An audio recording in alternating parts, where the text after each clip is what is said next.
All right. Good morning.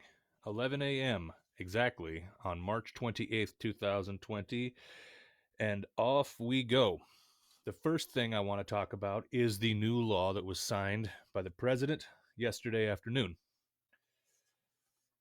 It is the CARES Act, although a different iteration of it from what was originally introduced in the Senate. I believe that was Senate Bill 3548. This is H.R. 748, the one that was introduced throughout last year. It passed the House, but it didn't make it anywhere in the Senate. I think I had previously said that this law had been passed and that the subsequent law that we're looking at now was just a series of amendments which were added to it after the law had already been passed. I think I was incorrect about that. I don't think this bill in its original form made it any further than the House. It didn't make any progress in the Senate. So we are looking at H.R. 748. And then there is Division A, the Keeping Workers Paid and Employed, Healthcare System Enhancements, and Economic Stabilization. That is the new verbiage which pertains specifically to mitigating the financial impact of COVID 19. The first thing I want to address is that this legislation does indeed include the $600 per week boost to a person's unemployment claim. To be as specific as possible, that's under Title II, the Assistance for American Workers and Families Act, Section 2104, the Emergency Increase in Unemployment Compensation Benefits. So it is in the law. You'll be receiving $600 per week in addition to what the state is already paying you. And if I'm understanding the verbiage of the law correctly, which, look, this law, by the way, is 335 pages. So it's more than, what was it, HR or S62, HR 62, no. I have it somewhere in here, but that law that was passed earlier in March, which was only, 43 pages, but it's also far shy of the 1,403 pages in that House legislation that Nancy Pelosi and the Democrats were trying to push that included all that pork. But anyway, so we got 335 pages, and there's a lot of information in here. I'm doing the best I can to find out just as much as there is to find out with respect to how long it's going to take this money to be dispersed. But if I'm reading it correctly, then it doesn't appear there's going to be any delay. So those of you out there who are already receiving unemployment benefits, unless I'm quite mistaken, should see that increase on your next claimed week. So that's something. Also, in the bill, there is the provision for $1,200 one-time payment for individuals making under $75,000 a year. Now, I do have some information. It's not in the bill, but there is information here from NPR.org with respect to how long people might have to wait before they receive that one-time payment of $1,200 or $2,400 or $500 additionally per qualifying child. So I'm going to get started in terms of media stuff with that. So again, this is from NPR.org. This was written by Vanessa Romo, and this was actually about a day and a half ago at 11 p.m. Eastern on March 26th. About 90% of households, approximately 165 million, will benefit from direct payments, according to the Tax Policy Center.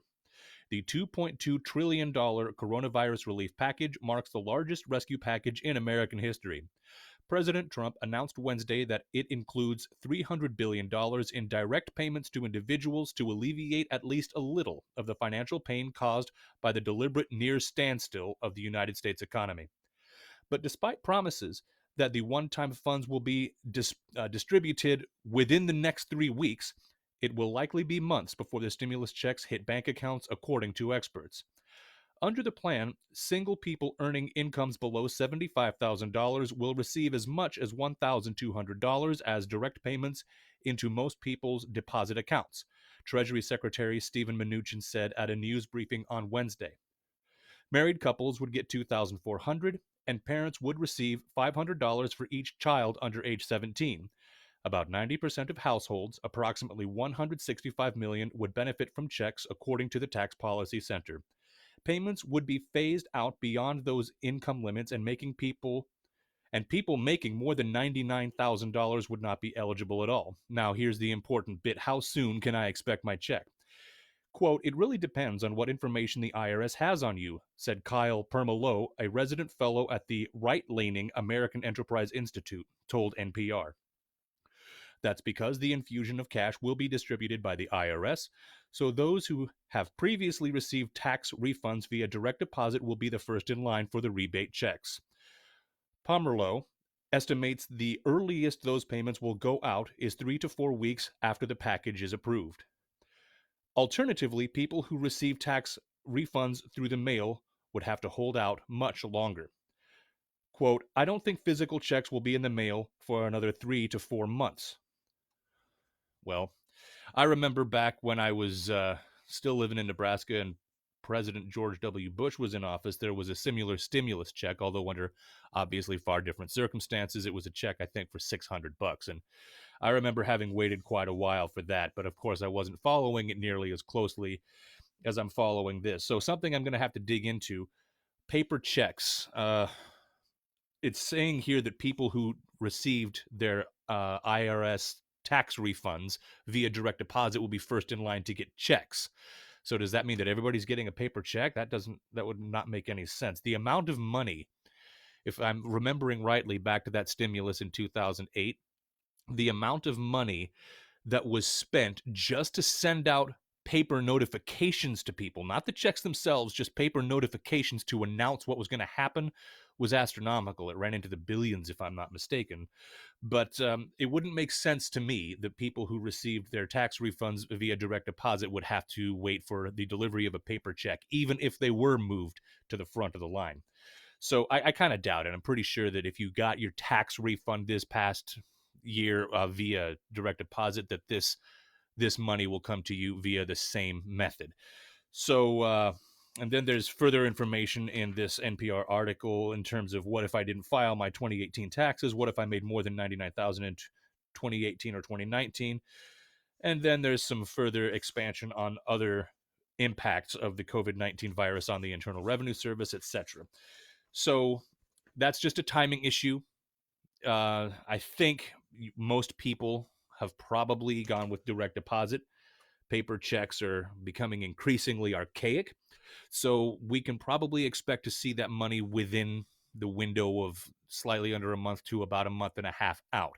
In the meantime, as I said, those of us who are receiving unemployment benefits from the state are going to have the added help of the additional $600 per week. So this to me is encouraging news.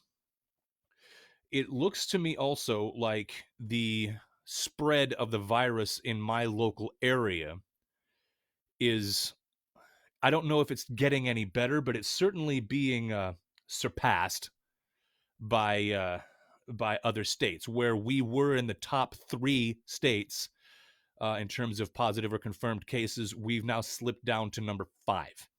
So I'm going to be more specific with respect to those numbers. It looks like, yes, Washington State is now in 5th place. So in first place was New York State, and for some reason that particular number did not make it onto my printout here. But in the state of Washington, we are currently looking at 3,723 cases, and we are up to 175 fatalities. I didn't do the county by county printout because, as I've said before, the Washington State Department of Health's website don't update in real time, and I don't think they update at all on the weekends. So I'm going to wait until the day after tomorrow before I start diving into the local figures. King County still with the most cases, followed by Snohomish County, followed by Pierce County. And if I'm not mistaken, I think Pierce County is up to 5 fatalities, where we were sitting at 1 or 2 throughout most of the early part of last week. It's important to point out that the United States is now by far surpassing any other country with respect to how many positive or confirmed cases. We're looking at 113,677 cases of coronavirus in the United States, and our death count is up to 1,903. Locally, there has not been any further update with respect to the expiration of the statewide stay-at-home order imposed by Governor Inslee.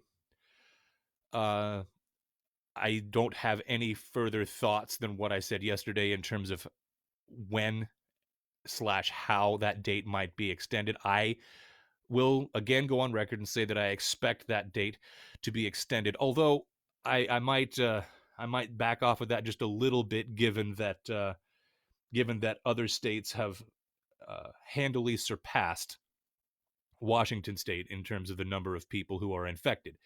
Now, why is this?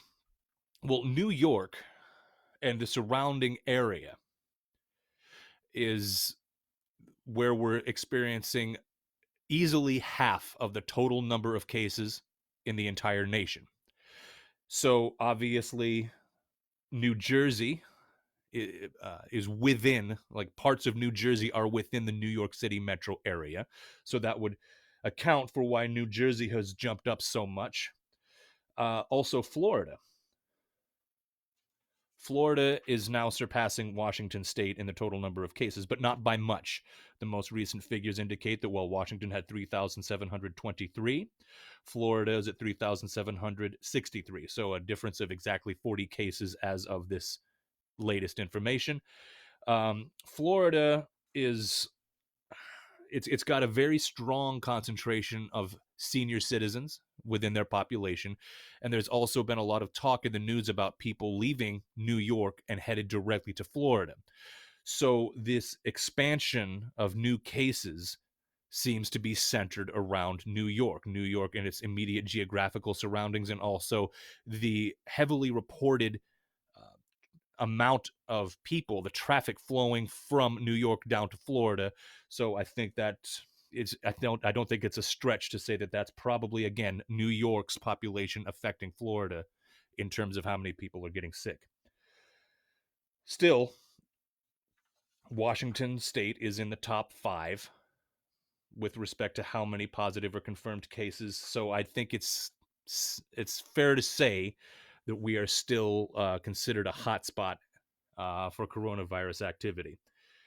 And there still is talk with respect to treatment options. People are still talking about chloroquine and hydroxychloroquine and azithromycin as a combination of medications that have shown some efficacy with respect to treating and shortening the duration of the virus. So I don't have a whole lot of update or new information about that, because the testing, the proper controlled testing that is required to truly understand how this will affect our particular circumstances right now, it's hard to say, and it takes too much time to be able to give updates in real time on a day-to-day basis. I think people who are sick are going to have more options available to them now because of things like the Right to Try Act, I think it's called, which allows very sick people to try new medication, even if that medication hasn't made its way all the way through the testing procedures. That's relatively new policy. And so I think that that can be viewed as relevant to this situation as well when we're talking about these new medications.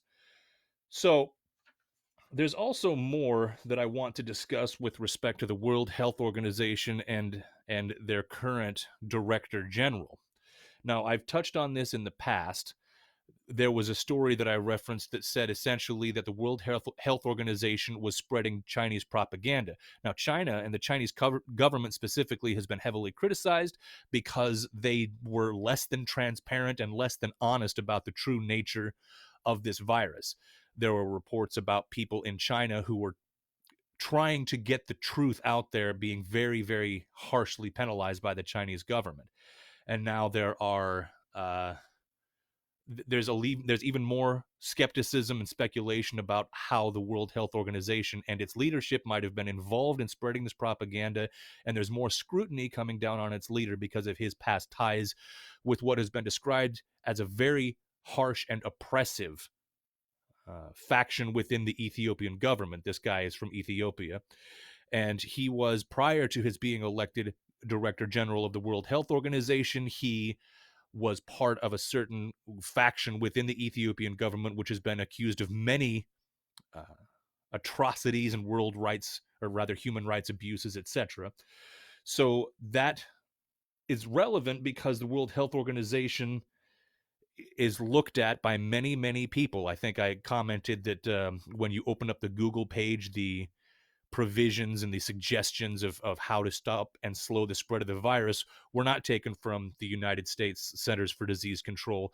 They were not referencing the White House's 15 days to stop the spread. They were directly from the World Health Organization. So that's being given a veneer of, at least in that context, higher legitimacy than our own government agencies, which I find questionable ethically at best. So I think it's correct that we examine more closely what's going on with the World Health Organization and its leadership. So, that said, this is a story from today's date. It is from thefederalist.com. The headline is United States funds World Health Organization that bootlicks China with deadly results. I'll dive into this. I'm not going to go through the whole thing, but there's some important perspective in this story from my point of view.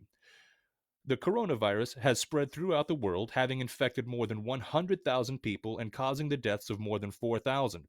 Officials in charge of the Chinese Government Party, also known as the CCP, and the World Health Organization have rightly received plenty of criticism about how they've managed the outbreak, with nearly 500,000 people calling on World Health Organization Director General Tedros Adhanom Ghebreyesus to resign. The reason for the WHO's failure to properly act to contain the outbreak and its repeated issuing of inaccurate and bad advice is not merely the result of incompetence. Rather, the malfeasance is the direct result of the CCP deliberately buying out the World Health Organization's leadership, with tragic consequences.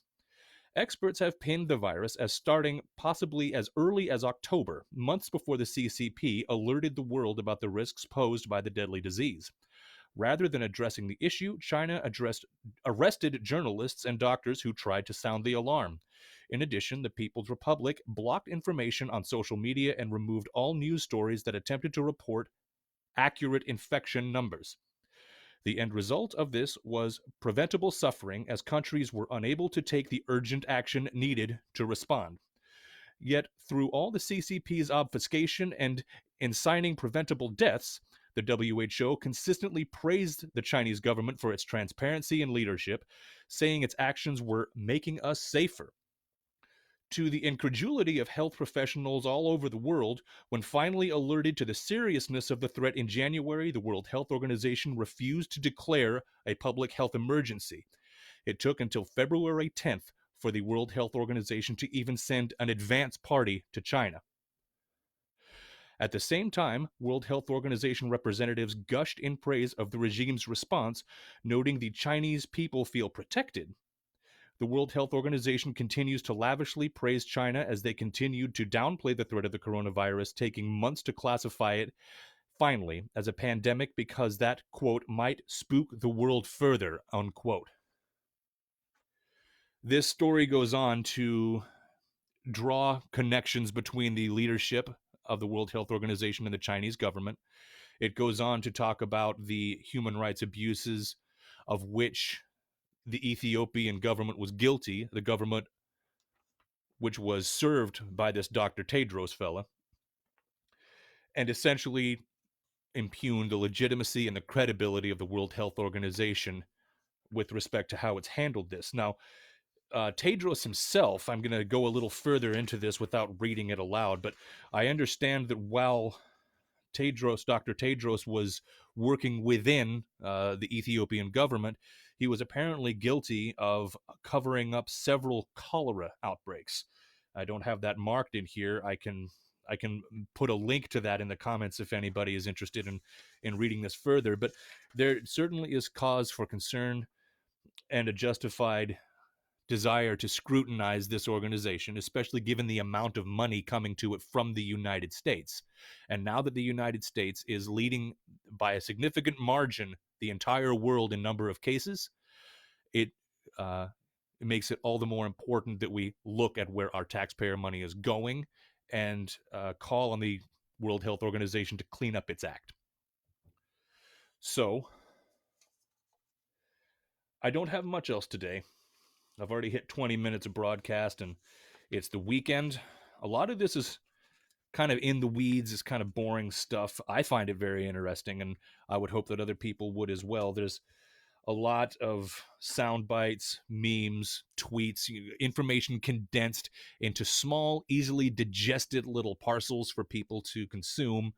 And I'm one to believe that the devil is in the details, and that sometimes the full scope of the reality of a situation like this can't be properly disseminated if you do it piecemeal in the form of entertaining sound bites and highly filtered headlines and things like that. I think that it's important to really dig into these things, because the way that these situations develop across time is something that is determined by the details that are frequently missed when they're reported in the way that they are through social media and in the mainstream news. So I think it's important that we look at things like this, that we follow the progress of things like this. I'm really interested to see, once this particular storm blows over, how exactly is the World Health Organization, which is part of the United Nations and has been since the United Nations was founded, I think, in 1948, how are we going to evaluate our relationship with the World Health Organization in light of these things? I've heard people uh, within the last week at the White House praise Dr. Tedros, people who were within our current administration. So there is merit on both sides of this. My only point is that it merits further scrutiny, and I hope we get that. Because if this had been reacted to more appropriately from the outset, we might not be seeing the situation as it exists today. This is a very serious thing. And yet, I want to, one more time, I want to examine the H1N1 from 10 years ago. I'm just going to repeat figures that I think I delivered a couple days ago with respect to that. One moment.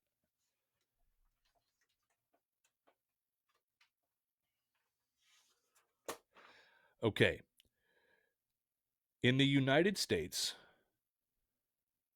between April 12th, 2009 to April 10th, 2010, there were an estimated 60.8 million cases, 274,304 hospitalizations, and 12,469 deaths. One more time. This was the H1N1 pandemic of a decade ago. Between April 12th, 2009 and April 10th, 2010, there were an estimated 60.8 million cases, 274,304 hospitalizations, and 12,469 deaths. Now, these are two completely different pandemics. They each have their own characteristics. The spread and the contagion factor of the coronavirus is what really sets it apart, as I've said before, as we all know. Hence the need for self-isolation, hence the need for quarantining, hence the need for social distancing and all other provisions. So it is a very different thing. In some ways, they're not to be compared to each other, but in some ways they should be. And I think the perspective here is also important. So I don't have a whole lot else to say for today. I may not come on tomorrow at all. It's a Sunday, and it's been my habit for a long time. Not for religious reasons, but it's just been my habit for a long time to keep Sunday as free of activity as possible and just use it as a day to reflect and to enjoy being alive. That's not necessarily very easy right now. I can't be out doing the things I'd like to be doing, the same with all of you. But I'm going to make the most of it. I hope we're all making the most of it. So maybe I'll come on tomorrow, maybe I won't. But in the meantime, be good to each other.